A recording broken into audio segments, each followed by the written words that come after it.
నమస్కారం అండి. నా పేరు శోభా రవీందర్ రెడ్డి. నేను గౌరవపల్లి సర్పంచ్గా పోటీ చేయాలనుకుంటున్నాను.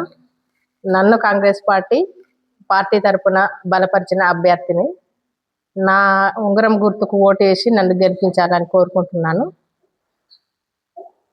ఊరికి ప్రచారానికి వెళ్ళినప్పుడు నాకు గట్టి నమ్మకం ఇస్తున్నారు వాళ్ళు గెలిపిస్తామని.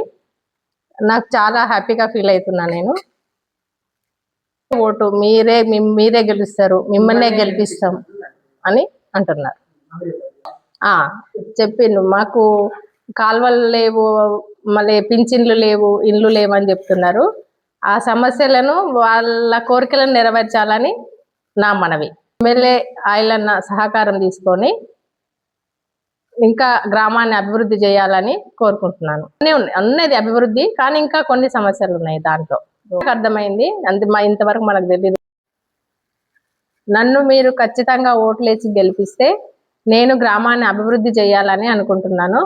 మన ఊర్లో లైబ్రరీలు కానీ సీసీ కెమెరాలు కానీ లేవు కనుక అలాంటివి చేయాలని నా ఉద్దేశం.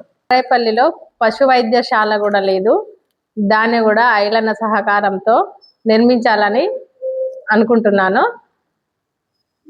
సీసీ రోడ్లు కూడా లేవు గల్లీలల్లో, వాళ్ళ కోరికలు కూడా నెరవేర్చాలని నా మనవి. ఇళ్ళు లేని వాళ్ళకు ఇందిరమ్మ ఇళ్ళు, పింఛన్లు లేని వాళ్ళకు పింఛన్లు, రేషన్ కార్డ్స్ లేని వాళ్ళకు కార్డ్స్ అందేలా ప్రయత్నిస్తాను.